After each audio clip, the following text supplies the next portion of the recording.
Hello and welcome to this week's edition of CTN Community Update.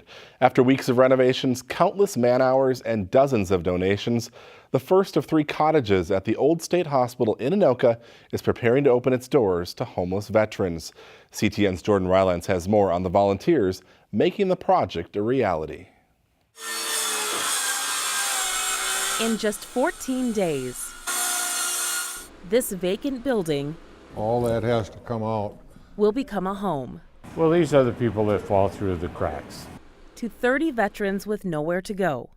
I can't imagine being out in the streets without a home or shelter. Every day, dozens of volunteers come here to Cottage 2 in Anoka. This building will later be known as the Stan Kowalski Building. They are donating their time and their talents to help veterans in need. In Minnesota, a great number take their own lives, both men and women, young and old, and we lead the country in some categories about veteran suicide. So here these buildings sat empty for 10 years, and so Friends of Homeless Vets, our local group that we just formed to work on this, is finding a place for them to call home and to heal and then get well and go back and resume a normal life. Nearly $200,000 has been collected in donations to fund the project, with dozens of businesses donating their products and services. It's been fantastic to see the community, see the unions, see the business people contribute and volunteers. In the first 3 weeks, we had over 3,000 man-hours. 2 more cottages will be renovated in 2018 to accommodate homeless female veterans and families, giving these abandoned buildings a purpose. There's a world of need here. And those who have served our country a place to call home. I am excited. It's just kind of beyond my imagination that all of a sudden to see these people come in and get to know some of them and I don't know, it just, I know there's angels in the building, so. For CTN Community Update. People can rally and they can help our vets and make a difference and save a life and in my view, pay our dues back because I'm the beneficiary of what they have all done. I'm Jordan Rylance. The Stan Kowalski Building is set to open December 1st and will house veterans on a first-come, first-served basis. If you're interested in volunteering your time or donating money, we have more information on our website, ctncoonrapids.com. A Coon Rapids police officer's good deed for a homeless family is being recognized online. On its Facebook page Monday, the police department posted that one of its officers, who wishes to remain anonymous, purchased a motel room for a family with 5 small children who had planned to sleep in their car on a frigid night last week.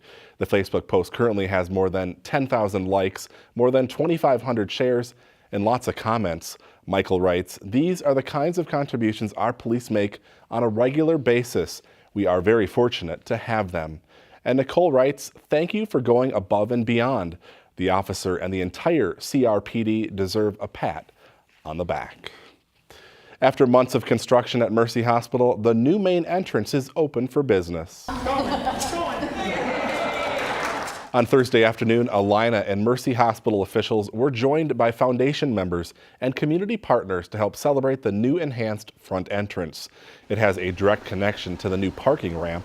The Mercy campus also has a newly expanded ICU and operating room, along with pre- and post-op areas. So it's fitting that we'd celebrate the significant investment Alina is making in the community with the opening of the new front entrance. It's really a symbolic representation of the vision behind this investment from my perspective. The entrance really represents the access point where our community knows they can come to us for care.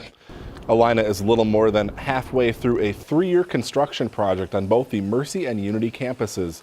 A new cafeteria and retail space will open on the Coon Rapids campus in the fall of 2018. A national nonprofit organization aimed at preventing gun violence is launching a local chapter here in the North Metro. Sandy Hook Promise is led by several family members who lost loved ones in the December 2012 school shooting in Newtown, Connecticut. Although the local chapter is for communities within the Anoka-Hennepin School District, the group is not affiliated or a program of District 11, but rather a chapter led by concerned educators and parents. It's really about what are some action plans that you can do as a parent, what are action plans that you can do as a kid, if you have a friend. What are some action steps for you as somebody who's maybe having these thoughts? Because this also deals with issues of suicide prevention as well. The first meeting for the Sandy Hook Promise Minnesota AH District 11 region is coming up on Wednesday, November 29th from 6:30 to 8 p.m. at the Crooked Lake Library. The group plans to meet the last Wednesday of each month. For more information, log on to sandyhookpromise.org. District 11 is testing out a new app that lets parents track their kids' school buses right from their smartphone.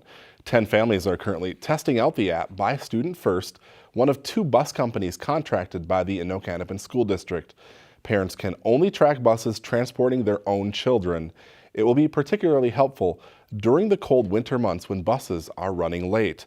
If the test is successful, school officials plan to launch it district-wide sometime after Thanksgiving.